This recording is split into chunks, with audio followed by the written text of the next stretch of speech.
Si te parece bien, Alex, comenzamos. Vamos a darle.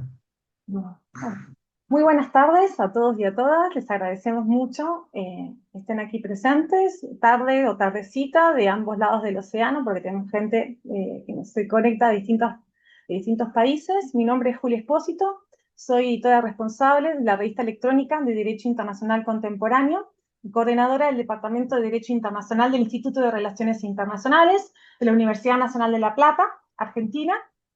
Y voy a tomar la palabra unos minutitos nomás para contarles que desde hace 8 años la revista publica la sección conversatorio en la que invitamos a un especialista para que plantee un tema, una problemática, y le pueda dar la palabra a distintos especialistas para que aporten al desarrollo del tema desde distintos puntos de vista.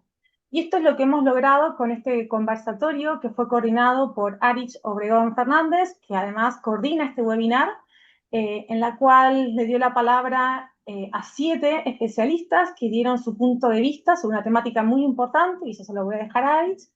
Y les quería agradecer enormemente la colaboración a los que están aquí presentes y a los que no se han podido conectar, porque han hecho posible la construcción colectiva del conocimiento en el derecho internacional. Así que agradezco mucho y le cedo la palabra al doctor Arich Obregón Fernández de la Universidad del País Vasco. Arich. Muchas gracias, Julia. Buenas tardes a todas y todos. Quisiera comenzar agradeciendo a Julia por su labor. Me lo propuso, pero bueno, ha sido su esfuerzo el que ha hecho que esto saliera adelante. También el evento de hoy. A las colegas y colegas que han contribuido con sus aportaciones a este proyecto, a este trabajo, algunas de las cuales han tenido la disponibilidad y la generosidad de acompañarnos hoy, y por supuesto al público presente que habéis tenido, pues bueno, la consideración de que esto podría ser de interés, lo cual, pues bueno, es siempre de agradecer. Cuando Julia me propuso la idea de, bueno, de coordinar un conversatorio, tuve claro desde el inicio que debía centrarse en la prohibición de la amenaza a uso de la fuerza. No solo porque sea mi tema, por decirlo de alguna manera, sino porque bueno, este principio estructural, que tantas veces se califica como la piedra angular del ordenamiento jurídico, eh, tiene un papel central en el derecho internacional y una vida muy compleja, porque, bueno, históricamente ha estado influenciada por la práctica de las grandes potencias y siempre ha estado de alguna manera en cuestión. No obstante, hoy en día ya hay un debate serio y creciente sobre, bueno, su vigencia, sobre su decadencia. Hay quien habla de crisis. A modo ejemplificativo y limitándome simplemente a los últimos meses para que veamos un poco hasta qué punto estamos ante una crisis de esta prohibición. Bueno, pues podríamos hablar de los casos de India y Pakistán, Tailandia y Camboya, República Democrática del Congo, Ruanda, Palestina, Líbano, Siria, Qatar, Irán e Israel, la región del Caribe y en estos días también Venezuela. En fin, creo que es evidente que este espacio de reflexión está más que justificado. La estructura del acto de hoy va a ser muy simple. En una primera parte del acto vamos a abordar algunos de los principales retos y amenazas que enfrenta este principio, de la mano de especialistas que han tenido, bueno, la generosidad de dedicar su tiempo a escribir este conversatorio y que son especialistas en diferentes ámbitos. A medida que intervengan, vamos a ir poniendo en el chat sus currículums para que los conozcáis, pero bueno, en principio simplemente vamos a presentar su nombre y la institución de la que provienen por una cuestión de agilidad.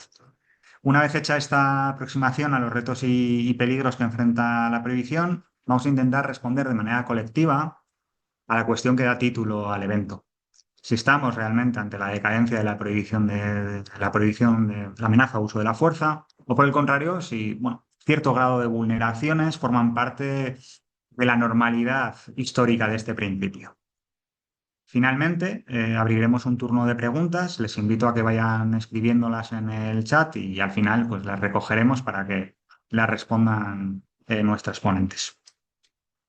Asimismo, antes de que se nos olvide, quienes requieran un certificado de asistencia o alguna cuestión de similar, que lo indiquen por el chat para que la tengamos en cuenta.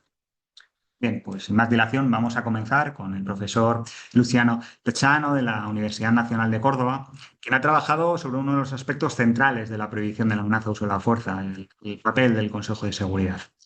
Te invito, profesora, a que compartas con nosotros tus principales reflexiones al respecto y además, dado que en tu contribución has abordado la inacción del Consejo respecto a Gaza, quisiera preguntarte si has tenido la ocasión de revisarla por la resolución que aprueba el plan de paz del presidente Donald Trump. Concretamente, ¿qué implicaciones podría tener esta resolución para el sistema de seguridad colectiva? Hay quienes han apuntado que dado que de Donald Trump iba a aplicar sí o sí este plan de paz, el hecho de que el Consejo de Seguridad aprobara la resolución supone una suerte de legitimación del órgano en este contexto de irrelevancia creciente que está sufriendo, o por el contrario, una legitimación de los que algunos han calificado, bueno, pues como una resolución de carácter colonial. Y con esto te doy paso, te doy la palabra para que nos ilustres, por favor. Muchas gracias, Alex, muchas gracias por la invitación a participar en el conversatorio sobre un tema que, como decías, es de gran actualidad y que forma parte de unos debates centrales del derecho internacional contemporáneo. Y respondiendo a tu pregunta, es una resolución muy extraña en términos de la práctica del Consejo de Seguridad. La resolución 2803 no tiene las características esenciales de una resolución del Consejo de Seguridad. O sea, se nota que es una resolución redactada desde una política trumpista, si se quiere, y no desde la tradición del Departamento de Estado para redactar resoluciones. Tiene un preámbulo extremadamente breve para hacer una resolución del Consejo de Seguridad sobre un tema tan importante. Tiene una calificación de la situación como una amenaza a la paz en la región, no como una amenaza a la paz y la seguridad internacionales, ni tampoco invoca el capítulo 7 de la Carta, pese a que luego va a autorizar el uso de la fuerza para la Fuerza Internacional de Estabilización, y básicamente le da todo el control sobre la gestión del plan a esta Junta Internacional creada por los Estados Unidos, en la que el Consejo de Seguridad aparece solamente poniendo el sello a esta iniciativa que sin duda no es una iniciativa de las Naciones Unidas. Como se suele decir en la política argentina cuando las legislaturas responden a los intereses de los gobernadores, que las legislaturas se transforman en escribanías. Y es efectivamente lo que parece que pasó con esta resolución. Se fue al Consejo de Seguridad solamente para obtener cierto viso de legitimidad. Pero como le decía una colega esta mañana, yo lo veo como una abdicación de los poderes del Consejo de Seguridad. De un Consejo de Seguridad que se ha mostrado completamente inoperante frente a esta cuestión y que frente a la única iniciativa real y concreta que quizás, porque no sabemos si va a poder implementarse, que quizás parece viable para implementarse, el Consejo de Seguridad acepta estos términos y se rinde ante la realidad y adopta la resolución. Pero es una resolución, en términos de la práctica, es una resolución muy extraña con características que no son fáciles de aceptar. Y en este contexto, es un acto más preocupante también. No es solamente la única resolución de estos días donde vemos un Consejo de Seguridad que muestra que actúa, pero no cumpliendo con su responsabilidad primordial de mantener la paz y la seguridad internacionales. El otro ejemplo de estos días ha sido la resolución 2797 sobre el Sáhara Occidental, en la que directamente apoya la propuesta de autonomía de Marruecos y pese a que menciona el derecho de libre determinación del pueblo saharaui, como se viene reconociendo desde hace 50 años en las resoluciones de los órganos de las Naciones Unidas, directamente se está apoyando una iniciativa sin que el pueblo saharaui haya dado su parecer al respecto cuando el ejercicio del derecho de la libre determinación, como lo dijo la Corte Internacional de Justicia, precisamente en el caso del Sahara Occidental, se trata de respetar la voluntad del pueblo. Entonces, tenemos un Consejo de Seguridad que, en contra de sus propias resoluciones, cuando crea la MINURSO y establece la necesidad del referéndum, ahora aparece apoyando un plan que no contempla todas las alternativas posibles para la libre determinación, lo cual, en mi opinión, está muy reñido con la obligación del Consejo de Seguridad en virtud del artículo de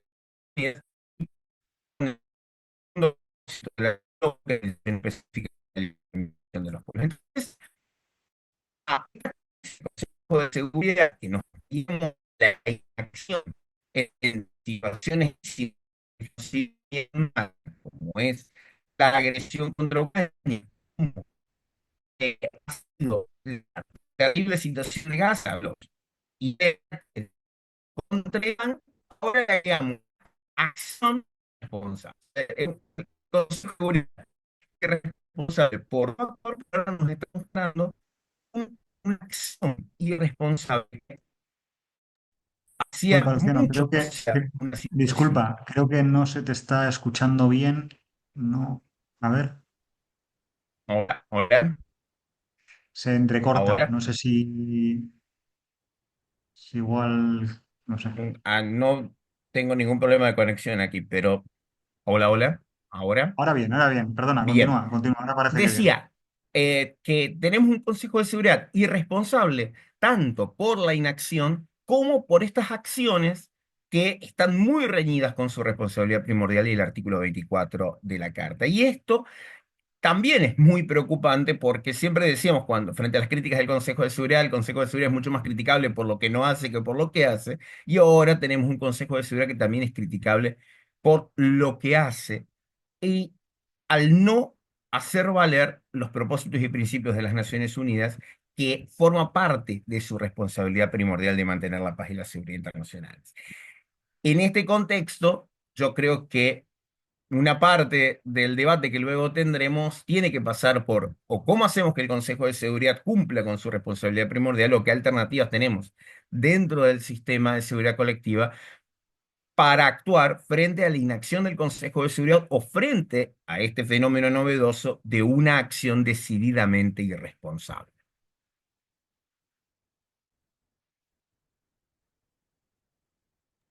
Muy bien, muchas gracias por tu intervención. Me parece que seguiremos discutiendo esta cuestión después. Vamos a dar paso ahora a la profesora Yael Sacho Sánchez de la Universidad de Cantabria, quien ha investigado con profundidad la cuestión de las operaciones de mantenimiento de la paz.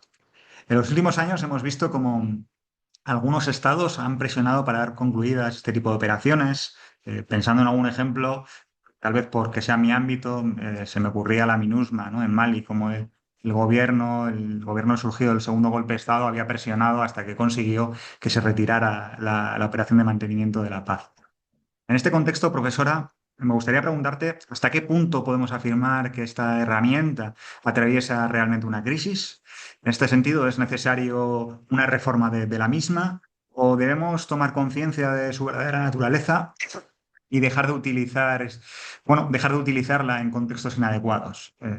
Y continuando con la cuestión de Gaza, para no olvidarnos, no puedo evitar preguntarte qué opinión tienes de la Fuerza Internacional de Estabilización que ha aprobado el Consejo de Seguridad, y cómo encaja en la reflexión que has hecho tú. Muchas gracias. Vale, pues muchas gracias. Lo primero, buenas tardes desde España. Reitero pues, los agradecimientos de las personas que me han precedido y de las que me van a seguir y que han realizado a todos los organizadores, a la revista, a los coordinadores, al moderador. Agradezco en particular a Julia y a Aritz por haberme permitido participar en este conversatorio y compartir con ustedes algunas de las reflexiones sobre operaciones de mantenimiento de la paz de las Naciones Unidas, y entiendo que en este caso sobre el uso de la fuerza que se vincula a veces con estas operaciones, porque claro, me has preguntado sobre misiones de estabilización y sobre las crisis. No cabe duda que el siglo XXI ha alumbrado una evolución en las operaciones de mantenimiento de la paz, que son las operaciones de mantenimiento de la paz que llamamos robustas, que tienen la diferencia, el plus respecto de los casos anteriores en las que cuentan con una autorización por parte del Consejo de Seguridad para usar la Fuerza Armada en relación con algunos de sus mandatos. En concreto, pues los mandatos son disuadir los intentos de interrumpir el proceso político por la fuerza, el proteger a los civiles de una amenaza inminente de ataque físico y el tercero, más habitualmente, que se suele vincular con el uso de la fuerza, es asistir a las autoridades nacionales para mantener el orden público. Evidentemente, no estamos hablando propiamente de operaciones de imposición de la paz, como vimos en los años 90, ¿verdad? En la antigua, sobre todo en Somalia, pero sí que hay un vínculo con, volvemos otra vez a intentar conectar de alguna manera las operaciones de mantenimiento de la paz con el uso de la fuerza. Y aunque en este caso se trata de un uso de la fuerza en principio a nivel táctico. Y está claro que estas operaciones robustas no están consiguiendo los objetivos que se pretenden. O sea, no están resultando tan exitosas como se pensaba que debieran de ser a la hora de establecerlas. No es la primera vez que nos pasa esto, quiero decir, cuando cada vez que hemos vinculado a las operaciones de mantenimiento de la paz con algún tipo de uso de la fuerza, véase en el Congo en 1956, véase en las operaciones de imposición de la paz o véase ahora con las operaciones robustas, nos encontramos con que de alguna manera fracasan y entonces por eso nos vemos abocados a hablar de crisis. También hablamos de crisis cuando, pues como comentabas, ¿no? Cuando hay algún cambio en el país, por ejemplo, y dejamos de tener ese consentimiento del Estado, pero es que el consentimiento es parte de la característica, porque la naturaleza, el origen de las operaciones de mantenimiento de paz es un origen, en ese capítulo 6,5, tiene una naturaleza consensual, está formada sobre todo por soldados, pero la naturaleza no es coercitiva. O ese es el origen, ¿vale? Entonces, a la hora de intentar vincular esto así, no está funcionando. Pero tenemos más de 70 operaciones de mantenimiento de la paz creadas a lo largo de la historia de Naciones Unidas, algunas muy exitosas. En relación, hablo de exitosa con el mandato que se le ha dado. Y para lo que sirven. ¿Cuándo han sido exitosas? Pues cuando han contado con el consentimiento de las partes, es decir, cuando ha habido realmente un compromiso real con el proceso político encaminado a lograr la paz duradera. En un contexto de este tipo, las operaciones de mantenimiento de la paz, que a veces se nos olvida, pero no son la solución del problema, las operaciones de mantenimiento de la paz lo que hacen es ayudar a las partes a mantener un entorno propicio para que esas partes lleven a cabo las negociaciones políticas.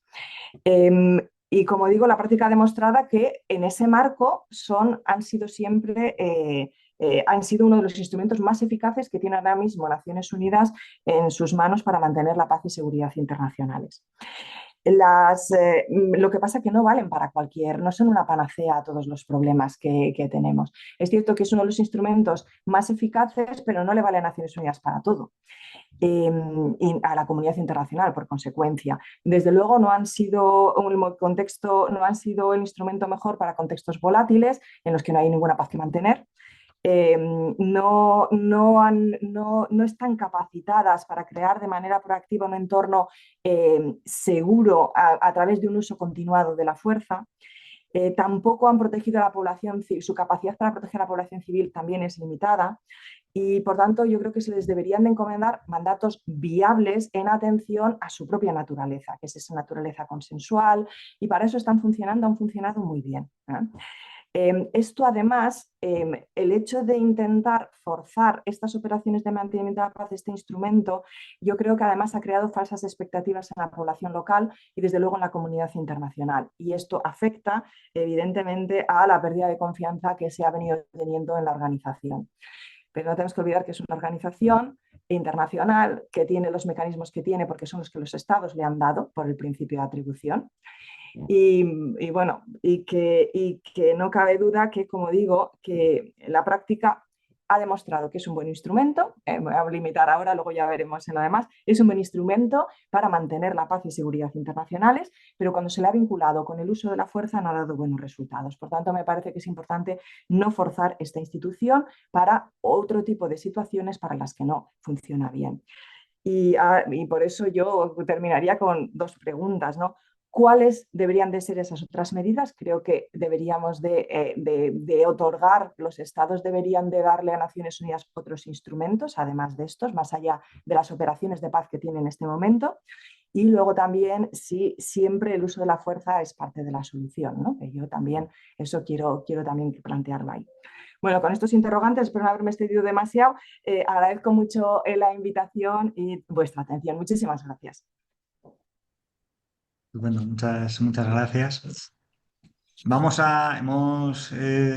partido de Argentina, hemos parado en España, ahora vamos a irnos hasta Filipinas para hablar con la investigadora Almudena Zarate Ortega, del Instituto de Naciones Unidas para la Investigación sobre el Desarme.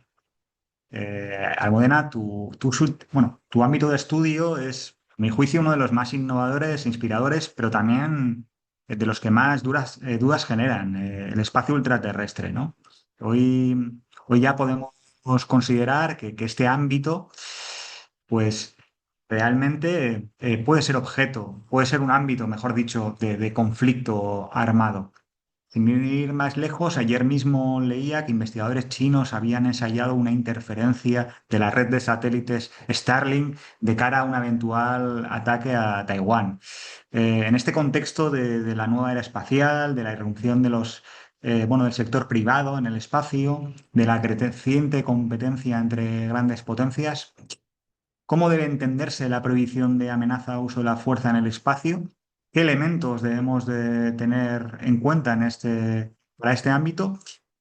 Y no sé si hay algún uso de la fuerza reciente o significativo con lo que puedas ejemplificarlo. Muchas gracias. Muchas gracias, Aritz, y también me gustaría reiterar, como los ponentes anteriores lo han hecho, mis agradecimientos por la oportunidad de participar en este conservatorio y por la oportunidad de estar aquí hoy con todos vosotros presentando sobre este tema, que, como dices, Aritz, es complejo. Aunque llevamos hablando en el contexto multilateral sobre temas espaciales desde los años 50, con lo cual suena un tema más innovador de lo que realmente es. Lo que pasa es que hay en ciertas cuestiones, como es, por ejemplo, el tema del uso de la fuerza, pero de manera más amplia en temas de seguridad. Es un tema sobre el que ha habido pues, avances limitados, progreso limitado, porque hay muchas cuestiones que todavía no se han resuelto.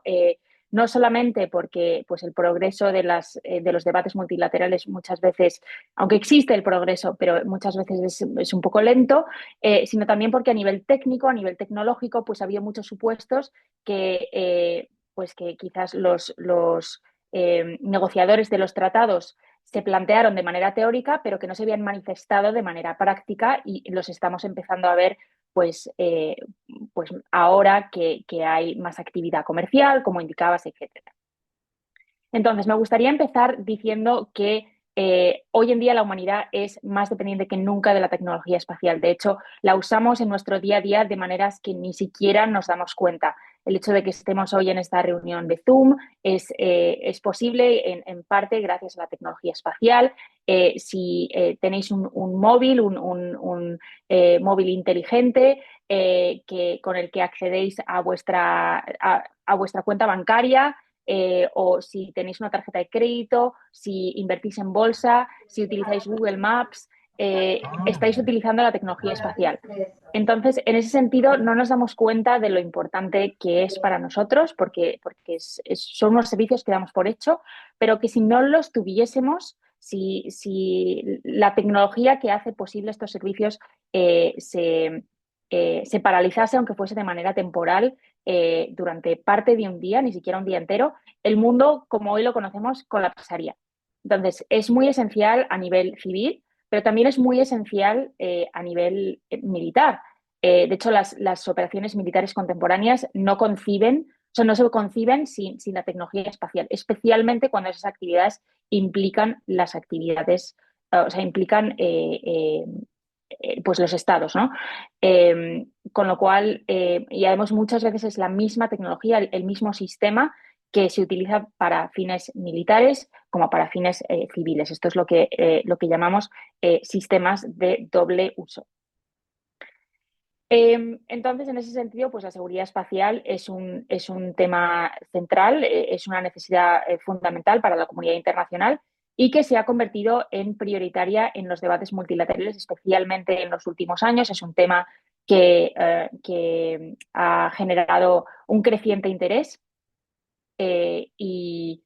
y pues bueno, y en los debates de las Naciones Unidas, de la Asamblea General, especialmente de la primera comisión, pues es un tema que es muy relevante para muchos estados, no solamente aquellos que tienen acceso a la tecnología espacial, como nos podemos imaginar, pues Estados Unidos, China, Rusia, etcétera, pero también economías emergentes e incluso estados que no necesariamente tienen su propia tecnología espacial, pero que son usuarios de la tecnología espacial aún así. Entonces, pues en ese sentido, el uso o la amenaza de la fuerza contra los sistemas espaciales pues podría desembocar en, como decía antes, una situación catastrófica, ¿no? Nos imaginamos situaciones de ciencia ficción como la guerra de las galaxias estamos más cerca de que eso sea realidad, de que sea ciencia ficción de lo que muchas veces nos podemos imaginar. Entonces, pues el deseo de evitar que eso se convierta en realidad, que la guerra de las galaxias se convierta en una realidad en nuestras vidas, pues es lo que llevó en su día a negociadores en los años 60 a ponerse de acuerdo para establecer lo que llamamos hoy el Tratado del Espacio Ultraterrestre en 1967. Y en este tratado se hace una mención tanto al derecho internacional, a la aplicabilidad del derecho internacional en el artículo 3, como a la aplicabilidad específica de la Carta de las Naciones Unidas. Y los negociadores querían específicamente que se mencionase la Carta de las Naciones Unidas precisamente porque querían que fuese muy claro que el artículo 2.4, que como me imagino que todos sabéis es el artículo que establece pues, la prohibición del uso y la amenaza de la fuerza, aplicase también al contexto espacial. Entonces, hasta aquí muy bien, que fueron previsores los negociadores, pero el problema se presenta hoy en la práctica cuando nos damos cuenta de que ni el Tratado del Espacio Ultraterrestre ni la Carta de las Naciones Unidas definen el concepto de uso o amenaza de la fuerza para el contexto concretamente espacial.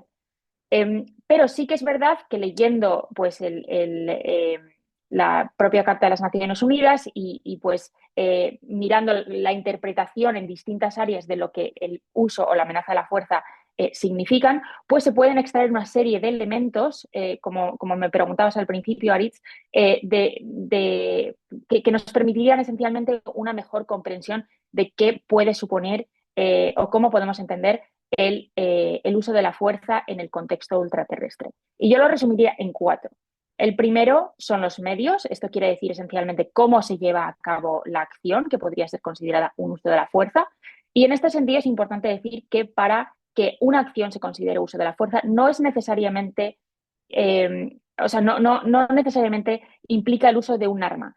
De hecho, el tema de qué es un arma en la seguridad espacial es un tema un poco controvertido porque no hay una definición universalmente aceptada de lo que es un arma, ¿no? Entonces, podemos imaginarnos un misil de ascenso directo que impacta contra un satélite y entonces eso puede ser como una imagen muy clara de lo que es un arma, pero hay otros contextos en los que igual es un poco más ambiguo, pues un ataque cibernético podría resultar o podría considerarse un arma, o qué pasa con tecnologías que son desarrolladas para fines benignos, como por ejemplo limpiar la basura espacial, pero que el propósito de esta tecnología podría ser reutilizada para atacar a otros satélites. Esto es lo que llamamos objetos de doble finalidad, que podrían, no son considerados como un arma en sentido estricto, pero podrían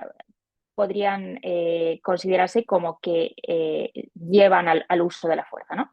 El segundo elemento serían los efectos. Esto quiere decir qué resulta de la acción.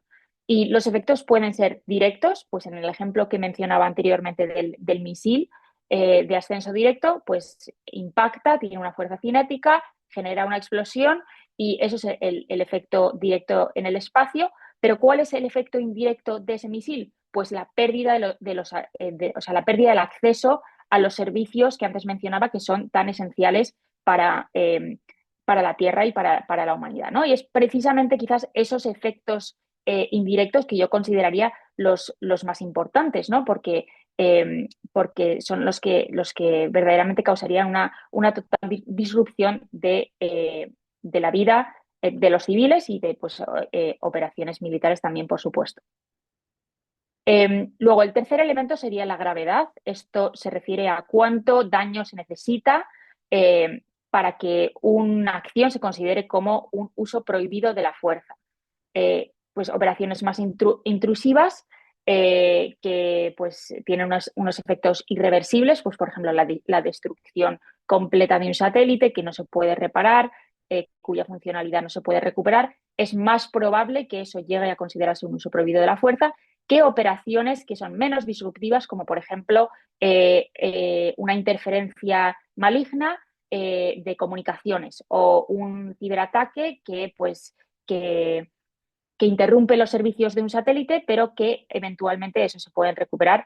Pues en esos casos, aunque los efectos pueden ser muy devastadores, como los servicios se pueden recuperar, pues es quizás menos probable que se considere como teniente de la suficiente gravedad para considerarse como un uso prohibido de la fuerza. Y el último elemento sería la intención hostil o coercitiva, que esto sería el por qué se lleva a cabo la acción. Como probablemente los expertos en este panel saben, la intencionalidad no es siempre un requisito para que una acción se considere contraria a derecho, pero en el caso del espacio sí que es verdad que la práctica emergente de los estados indica que en principio solo los actos que tienen esta intencionalidad para causar daño a los objetos espaciales o a los sistemas espaciales se podrían considerar como un posible uso prohibido de la fuerza. Entonces, en el espacio este factor de la intencionalidad sí que tiene una importancia más relevante, precisamente porque este concepto de arma que mencionaba hace un ratito es un poco ambiguo en el contexto espacial. Entonces, es importante considerar las capacidades o las características del objeto que está realizando la acción, pero también la intencionalidad detrás del uso de ese objeto. Entonces, es cuando consideramos todos estos cuatro elementos, los medios, efectos, gravedad e intención hostil o coercitiva, que quizás podemos tener una idea más clara de si existe un uso prohibido de la fuerza o una amenaza de la fuerza en el contexto espacial. De nuevo, estos son elementos que en nuestra investigación hemos extraído, pero no es una cosa que esté universalmente aceptada por los estados, precisamente porque los estados no han discutido este tema del uso de la fuerza con gran detalle. Entonces, esta es una conversación que los estados tienen que tener de manera más exhaustiva en los foros donde se discuten temas de seguridad espacial en el contexto multilateral, pero también a nivel regional y también pues, a nivel doméstico. Es importante que los estados exploren estas realidades, porque al final es necesario que establezcamos un entendimiento común entre los miembros de la comunidad internacional y un entendimiento unificado sobre esta cuestión es lo que eventualmente nos va a ayudar a alcanzar pues los objetivos que se han establecido en este contexto de la seguridad espacial en el contexto multilateral. El tema bajo el cual discutimos la seguridad espacial en las Naciones Unidas es SPAROS, son unas siglas en inglés que hacen referencia a la prevención de una carrera armamentística en el espacio. Y pues bueno, es un tema complejo, es un tema que conforme más realidades en sentido práctico nos encontramos, pues debido a la existencia de actores comerciales, pero también debido a la creciente utilización de los estados de los servicios espaciales, pues nos encontramos con más dudas sobre este tema y yo creo que discutir estos elementos del uso de la fuerza en el contexto espacial son muy importantes para evitar tensiones y para evitar dudas que puedan llevar a incrementar las tensiones. Entonces, voy a concluir ahí, pero estaré encantada de responder cualquier pregunta que puedan tener los participantes. Muchas gracias. Gracias a ti, más aún sabiendo las horas que son por allí. En cualquier momento, date por retirada, puedes retirarte cuando lo consideres. Yo creo que ya nos has ilustrado bastante sobre un tema que yo entiendo, a mí me apasiona personalmente, pero me resulta, como decías, muy complejo. Bueno, este particular viaje por el globo, estamos en Filipinas, ahora vamos a volar a Canadá para hablar con el investigador y diplomático Ricardo Arredondo de la Simon Fraser University, quien ha analizado los ataques contra misiones diplomáticas y consulares, así como sus implicaciones en el derecho internacional. Hay que perder de vista que el intercambio de represalias que tuvo lugar en 2004 entre Irán e Israel tuvo su origen precisamente en esto, en el ataque israelí contra un edificio adyacente al consulado iraní en Damasco. Ricardo, a la luz de los hechos recientes, ¿cómo se relaciona la prohibición de la amenaza de uso de la fuerza con el derecho diplomático y consular? Y más concretamente, y tal como sostienen algunos estados, ¿es factible invocar el derecho a la legítima defensa para enfrentar un ataque armado contra una sede consular o diplomática? Bueno, muchas gracias, Aris, por la invitación a participar en este webinario. Quiero agradecerle a Julia Espósito y a la REDIC, con quienes colaboro frecuentemente. Para mí es un gusto volver a estar con ustedes hoy. Y agradecerle también a todos los participantes y a los colegas que se interesan por estos temas. Yo creo que antes de entrar específicamente a tu pregunta, me parece oportuno tal vez hacer una reflexión general de cuál es, no te diría la validez o cuál es la fuerza que tiene el derecho internacional hoy. Es decir, nosotros hablamos y nosotros, particularmente todos los que estamos acá, estamos convencidos de que ese principio estructural del artículo 2.4 es un componente central de las relaciones internacionales, pero hoy estamos viendo que en distintas medidas no solo ese principio, sino un conjunto de derecho internacional no está siendo muy respetado. Pareciera que más que una norma ha pasado a ser una orientación que los estados deciden o no cumplir según... Y con esto volvemos a esa vieja frase que decía que el fuerte hace lo que quiere y el débil soporta lo que puede, ¿no? Entonces, en este sentido es muy preocupante porque cuando lo llevamos específicamente, nosotros podemos pensar generalmente que el principio de la prohibición de la amenaza al uso de la fuerza se entiende, por supuesto, comprendida hacia las misiones diplomáticas y consulares y de hecho, cuando nosotros vemos las dos principales columnas vertebrales del derecho diplomático y consular, que son las convenciones de Viena de 1961 sobre relaciones diplomáticas y del 63 sobre relaciones consulares, nosotros vemos que además de generar, digamos, además de la prohibición general que existe sobre la amenaza al uso de la fuerza, eh, se establecen obligaciones especiales para los estados, para el estado receptor. Se establece una doble obligación que tiene que ver no solo con la necesidad de que el estado mismo no infrinja de algún modo la inviolabilidad de una misión diplomática o consular, sino que además le genera una obligación de protección adicional. Es decir, el Estado tiene que proteger, no solo él no hacer nada, sino proteger de que nadie más haga nada contra las misiones diplomáticas y consulares.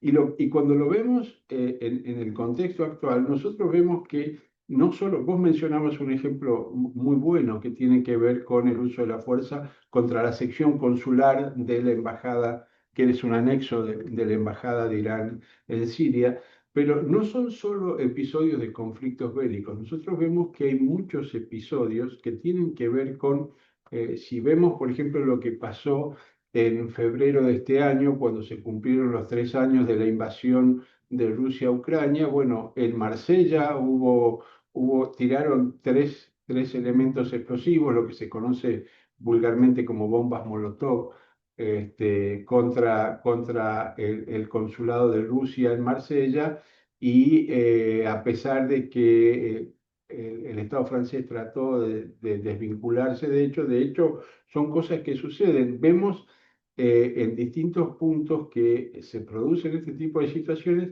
y vemos lo que vos mencionabas de alguna manera indirectamente cómo en determinados supuestos se puede producir una afectación a la inviolabilidad de una misión diplomática o consular cuando el propio Estado que está encargado de protegerla viola esa inviolabilidad, valga la redundancia, violenta por ejemplo, como lo tuvimos con el caso de la policía ecuatoriana que ingresó por la fuerza en la Embajada de México. Y ahora estamos teniendo un caso bastante similar, aunque entre Perú y México, y esto nos hace ver también que las cosas tienen que ver, que todo está relacionado con todo, ¿no? Porque es cómo se está haciendo uso de la institución del asilo diplomático, una institución típicamente latinoamericana, regional, que el resto del mundo no reconoce, pero que en América Latina está muy arraigada, y cómo a veces ese mal uso del asilo diplomático puede llevar a que se produzca este tipo de situaciones. En el caso de Perú, Perú ha reiterado y ha emitido declaraciones tanto de sus ministros como de muchas personas del Estado, autoridades estatales que han dicho que no se va a afectar, que no tienen pensado ingresar, pero siempre está la posibilidad de que alguno pierda la paciencia, que ese tipo de cosas sucedan, cosas que no deberían suceder y sobre las que habría que enfatizar. Es decir, la seguridad de las misiones diplomáticas y consulares es algo que se viene discutiendo desde hace muchísimos años. Bueno, ya lo vemos que está contemplado en estas dos convenciones que tienen más de 60 años de antigüedad, pero también hay otras disposiciones del derecho internacional.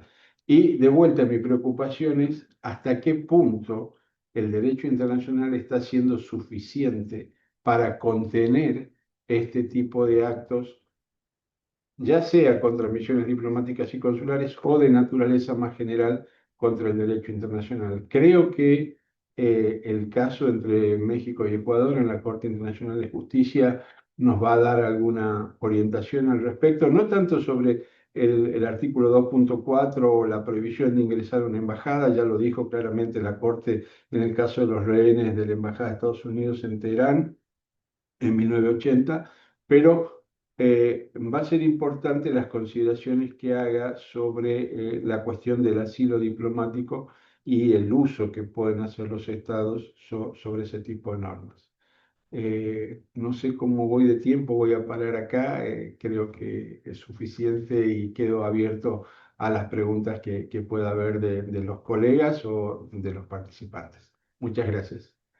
Muchas gracias a ti y ahora retomamos el debate después de, bueno, de terminar con la última ponente, con Berta Alán Pérez de la Universidad Rey Juan Carlos, quien ha desarrollado una lectura crítica de la doctrina Muir and Able, que en las últimas décadas ha utilizado para bueno, reprimir o atacar a actores no estatales en terceros estados.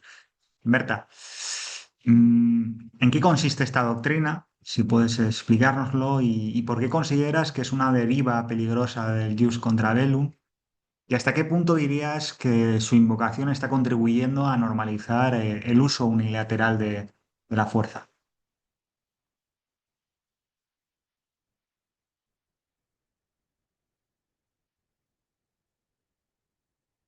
No sé si se te escucha, no sé si soy el único que no te escucha. No se escucha, ¿verdad? Estas cosas nunca sabes si eres el único que le está ocurriendo. No, no. Tiene habilitado el micrófono, pero no, tampoco, ¿verdad? Te estoy leyendo los labios, ¿no? ¿Ahora? Sí. Ahora sí, Ah, sí, vale. estupendo. Es que estoy en ordenador y todavía no lo ubico bien. Pues estaba agradeciendo a Aritz su invitación a participar y a ti también, Julia, por darnos esta oportunidad y este marco de conversación y de discusión a todos los presentes. Respondiendo a las preguntas que planteaba Aritz, pues de forma muy breve, efectivamente la doctrina del unable or unwilling, del estado que no quiere o no puede, básicamente es una manera de interpretar una situación que se ha dado en la realidad actual de las relaciones internacionales, donde los actores no estatales tienen la capacidad de utilizar la fuerza haciendo el mismo daño que un Estado, y los Estados se ven de alguna forma forzados a responder ante esas agresiones, esos usos de la fuerza. Y para ello, dado que no encaja la situación dentro del marco del artículo 51 de la Carta de las Naciones Unidas, la legítima defensa reservada a los Estados, pues se ha popularizado esta doctrina que de alguna forma justifica ese uso unilateral de la fuerza sin pasar por, digamos, una autorización expresa del Consejo de Seguridad bajo el capítulo 7º. Dicho esto, pues la Carta de las Naciones Unidas, que efectivamente yo considero que es piedra angular de este sistema, este orden internacional, que se consagra en la prohibición del uso de la fuerza, que es ese corazón del orden, es la que habría de garantizar la paz y el respeto a la igualdad soberana de los Estados. Y esta doctrina, que yo efectivamente critico mucho, lo que hace es simplemente erosionar y desvirtuar todo el sistema y ponerlo ante una situación de peligro. Sin la prohibición del uso de la fuerza, tal y como está recogida en la Carta de las Naciones Unidas, que ha de ser interpretada conforme al espíritu de esta, de forma restrictiva, estamos llegando a una situación, a un mundo donde la guerra se está apareciendo de nuevo como una herramienta de política exterior. Y yo ya adelanto que desde luego, es mi parecer. Y yo creo que en 2025 ya hay que reconocer que la sociedad internacional se ha alejado peligrosamente del espíritu que inspiró la Carta de las Naciones Unidas. Y un eje clave de este alejamiento es el abuso y la distorsión de normas internacionales, principios estructurales, los que estamos aquí abordando, que están muy interrelacionados, como decía el anterior ponente, y en particular a mí me gusta hacer mención, cuando hablo de la doctrina de la unable or unwilling, de la lucha contra el terrorismo, ¿no? Incluso estos días, esta última semana, estamos viendo cómo sigue plenamente a la orden del día. La lucha contra el terrorismo continúa marcando los discursos de los estados para justificar intervenciones armadas contra otros estados, vulnerando su soberanía, vulnerando su integridad territorial. Lo que a mí me resulta particularmente preocupante, y además agradezco este foro de debate en este sentido, es que esta narrativa de los estados, esta narrativa política, además está siendo acogida por parte de la doctrina jurídica. Y para mí esto es rendirse ante el fracaso de los principios de la Carta y contribuye a menoscabar y debilitar el sistema internacional. Es muy preocupante que caigamos en el discurso de muchos estados que se autodefinen además como guardianes de la civilización y el derecho, que apelan a la incapacidad de otros estados, generalmente más frágiles, más débiles, sumidos en conflictos, en crisis. Muchas veces estos conflictos y estas crisis generados o potenciados por esos mismos estados garantes del derecho y de la civilización, contribuyendo a exacerbarlos directa o indirectamente. Entonces, basándose en esta incapacidad o falta de voluntad de esos estados de frenar actividades ilícitas de grupos armados calificados además de forma selectiva como terroristas, digo de forma selectiva porque no tenemos una definición general aceptada universalmente y por tanto es una etiqueta siempre peyorativa, por supuesto, utilizada para justificar violaciones del derecho internacional, están sirviendo para de alguna forma menoscabar los principios soberanos del artículo primerísimo, del principio primerísimo de la Carta de las Naciones Unidas, artículo 2.1, igualdad soberana de los estados. Y además a mí me gusta destacar que no solo atenta contra la soberanía de los estados, sino que este tipo de acciones unilaterales de uso de la fuerza contra grupos catalogados como terroristas de forma selectiva también minan las perspectivas de futuro no solo de esos estados, sino de las personas y la dignidad de las personas.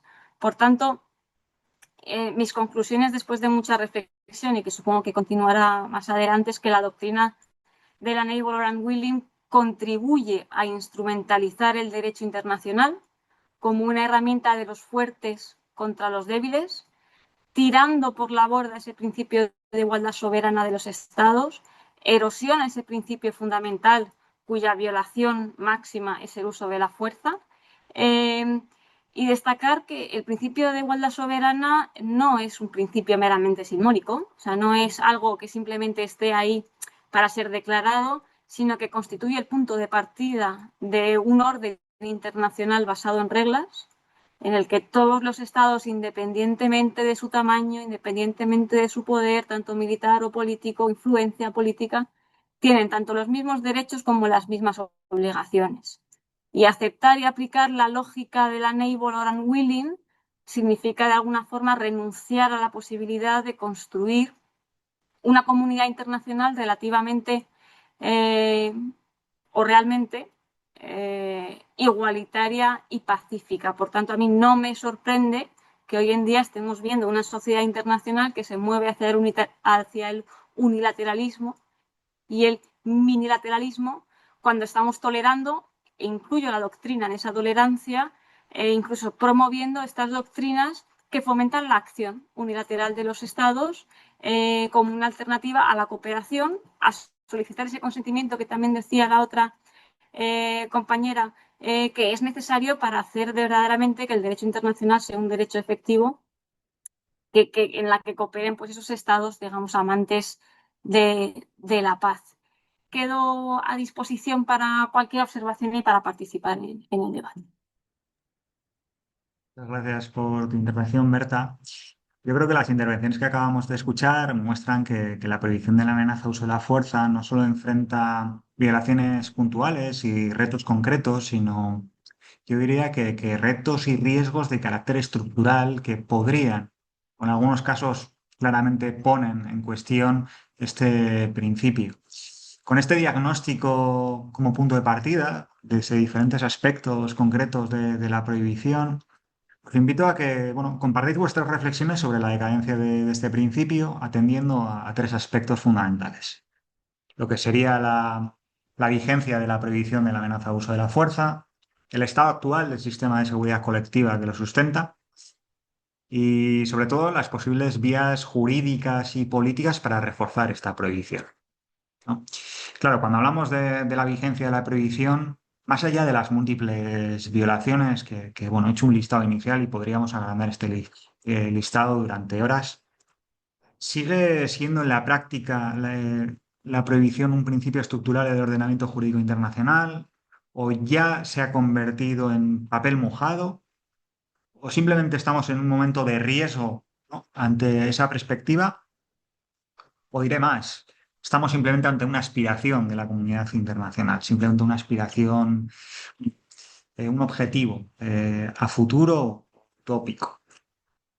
En este sentido, la actitud de los estados personalmente me preocupa mucho. Los estados, hay una pasividad ante estas violaciones, hay silencio y hay selectividad en la condena de estas violaciones.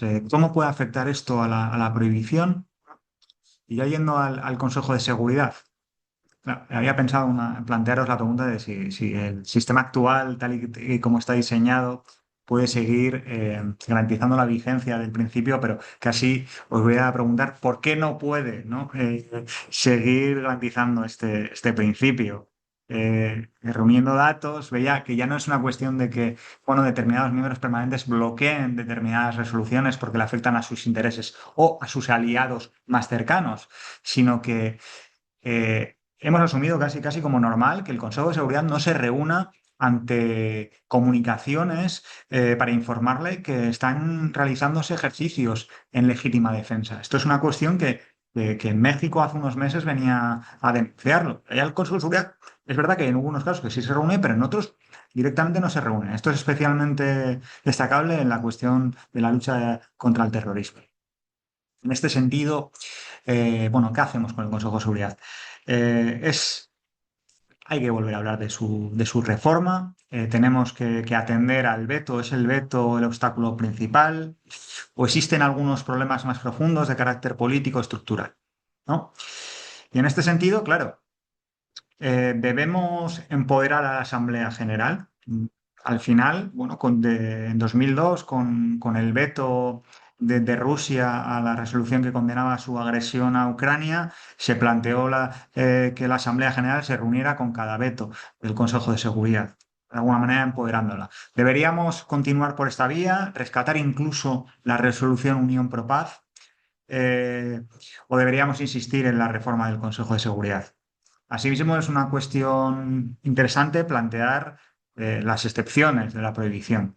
Eh, claro, se ha planteado la cuestión de los actores no estatales. Es verdad que hay nuevas realidades bueno, estamos en 2025, ya han pasado muchísimos años desde 1945. Es necesario replantear, reformular la legítima defensa. Basta tal y como está formulada en la actualidad. Estoy pensando en el terrorismo, por ejemplo, o en las armas de destrucción masiva, como el caso de junio de 2025 con Irán.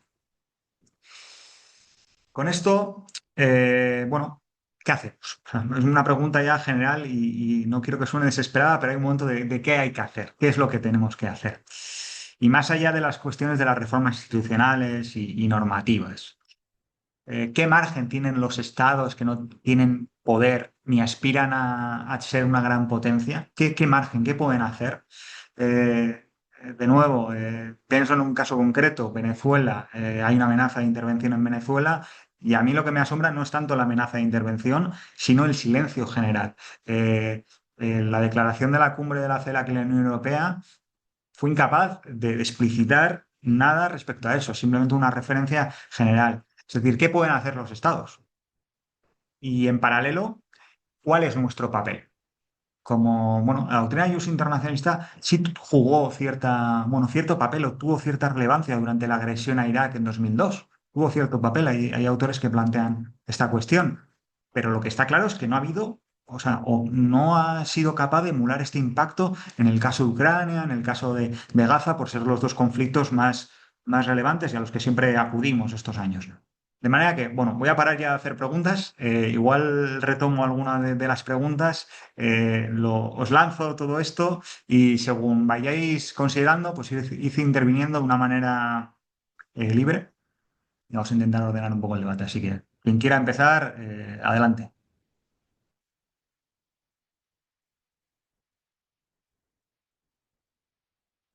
Venga, dale, Luciano. Gracias, Aris. Todo lo que preguntaste es lo que nos preguntamos todos. Pero con relación a la vigencia del principio, quiero quedarme con algo que decía Berta de no debemos rendirnos ante el fracaso. La vigencia del principio, obviamente desde mi perspectiva, desde el derecho internacional, sí. La vigencia no está afectada por las violaciones. Ya lo había dicho la Corte Internacional de Justicia en Nicaragua contra los Estados Unidos. El hecho de que una norma consuetudinaria sea violada no significa que esté siendo reemplazada por otra norma. Y lo que me parece es que, retomando lo que decías al final sobre el papel de la doctrina, nuestro papel es señalar de que esos son ilícitos, son crímenes y como tales hay que denunciarlos. Yo creo que gran parte del problema al que estamos asistiendo ahora viene de la mano con un gran número de juristas que bajo un pretendido realismo pretenden justificar ciertas acciones de los estados que hasta los estados no se están molestando por justificar, lo cual me parece que es uno de los problemas más graves a los que nos estamos enfrentando en este contexto. Si nosotros, por ejemplo, pensamos en los intentos de justificación de la agresión a Irak del año 2003 de parte de los Estados Unidos y el Reino Unido, hubo un ejército de abogados para tratar de justificar lo injustificable. Si vamos a la justificación de la agresión de Rusia a Ucrania, es un párrafo en una carta al Consejo de Seguridad y el resto es el discurso de Putin al pueblo ruso que nada tiene que ver con una justificación jurídica. Eso es lo verdaderamente preocupante en este contexto, de que ya los estados, cuando están violando la norma, ni siquiera se están molestando en justificar por qué en realidad no la estarían violando.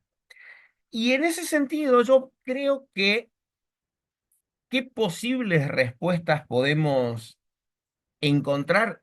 La reforma del Consejo de Seguridad siempre es algo deseable, pero es medio difícil pensarlo en este contexto. La forma en que se reforma la Carta de las Naciones Unidas, nosotros la conocemos y requiere de la unanimidad de los miembros permanentes. Pero me parece que, obviamente, lo primero que vemos es mirar a la Asamblea General y mirar a la Asamblea General tanto fortaleciendo este mecanismo de discusión del veto, que a mí me pareció muy interesante. Estaría bueno que se tradujera en alguna acción y no solamente en el debate, y también la resolución Unión por Paz. Sin embargo, lo que nos mostró la aplicación de la resolución Unión Pro Paz en el 11º periodo extraordinario de sesiones de emergencia es que cuando el proyecto de resolución es simplemente una declamación y a lo sumo una condena, 140 votos tiene el proyecto de resolución, la resolución se aprueba.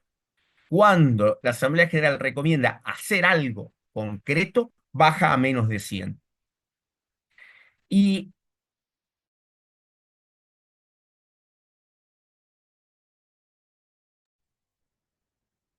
Se ha caído. Ha habido un apagón. Sí. No sé si alguien quiere continuar disculpen, no o... sé si, no Dale, sé dale. si Sí, sí. fue el FSB o la CIA, porque he estado criticando a ambos. Cuando en la Asamblea General decía, recomienda hacer algo, ese consenso se diluye. Y esto es verdaderamente problemático, porque si pensamos en el mecanismo de la resolución Unión Pro Paz como una alternativa al Consejo de Seguridad, que yo creo que lo es y lo sigue siendo, nosotros estamos viendo una Asamblea General que tampoco está dispuesta a hacer algo. Y eso es lo que apuntabas antes respecto de que el veto no parece ser el único problema, que hay verdaderamente una falta de voluntad en muchos estados. Y los argentinos no tenemos que ir muy lejos para ver cuál es la voluntad de nuestro país para atender los graves problemas internacionales. Basta ver los resultados de las últimas votaciones en la Asamblea General y de qué lado quedamos.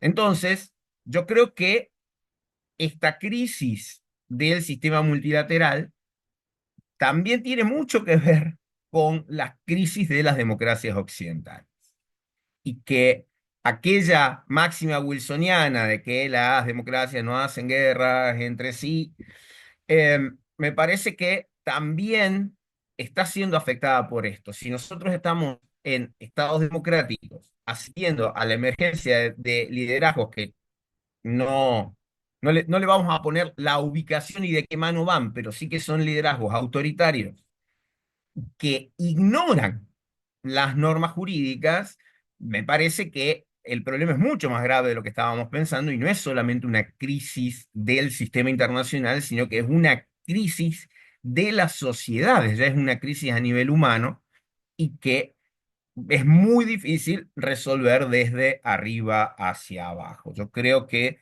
también hay una parte de la discusión que pasa por ese sentido, porque pasa por el hecho de la emergencia de gobiernos que ya no están asentados firmemente en principios, sea que los respeten o no los respeten. Estamos hablando en que al menos formalmente estén asentados en ciertos principios y valores comunes para que después se trasladen a la estructura del sistema internacional. Por eso el problema es mucho más grave de lo que pensamos, porque no es solamente ver cómo hacemos que funcione el sistema de seguridad colectiva, cuyo diseño en 1945, y en esto sí voy a adoptar una posición que tal vez sea un poco polémica, es perfectamente adaptable a la realidad de hoy. Yo creo que el problema no se trata de que nos falten las normas o nos falten las instituciones. Tenemos las normas y tenemos las instituciones. Lo que no tenemos es la voluntad. Y no tenemos la voluntad a nivel de grandes potencias, pero tampoco tenemos la voluntad a nivel de los otros estados. Y yo creo que ahí es donde está el problema más grave, porque estamos hablando de la mayoría de los estados. Y eso lo vemos en las discusiones en la Asamblea General. Ya no se trata de ver un Consejo de Seguridad que no actúa, un Consejo de Seguridad que no actúa por el veto o por la indiferencia, sino también de una Asamblea General que no asume sus propias responsabilidades porque parece que la mayoría o ha sido cooptada por un grupo o por el otro, o porque está expectante a ver cómo se reorganiza. Y eso también eh, puede darnos, yo creo que siempre una luz de esperanza. Nadie esperaba que se cayera el muro de Berlín. La mayoría de los analistas no lo habían previsto. Sí, la crisis se veía venir, la Unión Soviética venía muy compleja, pero nadie esperaba que el muro de Berlín iba a caer de la forma que cayó y que en 2 años todo el bloque socialista desapareciera. Bueno, también podemos pensar eso, también podemos pensar de que lo que estamos viendo es una anomalía del sistema y que en algún momento se va a arreglar y que quizás hay muchos estados que están esperando eso para pensar en una reestructuración, pero mientras eso suceda, yo creo que nuestra obligación desde la academia es defender la vigencia de los principios del derecho internacional, llamar a las cosas por su nombre, llamar a la agresión, agresión, llamar al genocidio, genocidio, y tratar de encontrar alternativas al funcionamiento de las estructuras multilaterales. Gracias. Muy estimulante, la verdad. Hay algunos aspectos en los cuales yo difiero, pero no voy a acaparar el turno de palabra. Ahí, Berta, dale. Sí, bueno, yo en gran medida sí que estoy de acuerdo con lo que dice Luciano. Yo creo que también creo que hay que contemplar, y creo que más o menos lo apuntaba al final, que es posible que estemos en un momento de impasse. Creo que era el primer ministro de Finlandia en el que en el último periodo de sesiones, en la apertura, en la Asamblea General decía que estábamos ante un cambio de orden mundial y a lo mejor ante esta situación es muy difícil proponer reformas importantes, la adopción de tratados vinculantes, y habría que conducirse o dirigirse hacia la elaboración de ciertas declaraciones de ciertos instrumentos de soft law que permitan de alguna forma, yo creo, reavivar, reavivar el sentimiento y el espíritu de la Carta de las Naciones Unidas. Lo que especialmente, me resulta especialmente preocupante también es que en este momento de impasse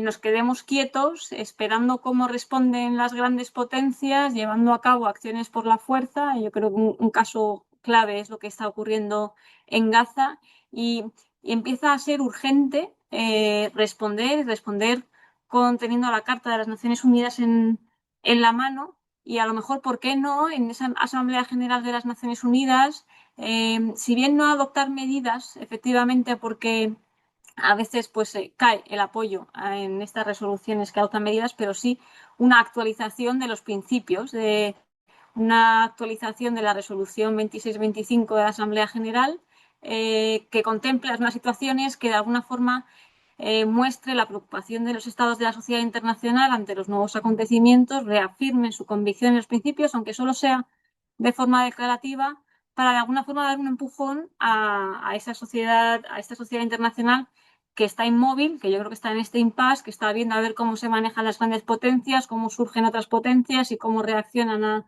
a nuevos conflictos y nuevos desafíos. Lo que yo considero es que efectivamente estamos en un momento muy triste para el derecho internacional, ha fracasado, pero se mantiene, sigue estando vigente y la sociedad internacional, hoy más que nunca, más abierta que nunca, tiene la capacidad de alguna forma de reaccionar ante eso, pero tiene que hacerlo de forma relativamente urgente, porque si no se va a imponer un sistema nuevo de el más fuerte, el que los más fuertes deciden y los más débiles de alguna forma tienen que aguantar lo que puedan en un nuevo sistema, un nuevo orden, alejado del espíritu de la Carta de las Naciones Unidas.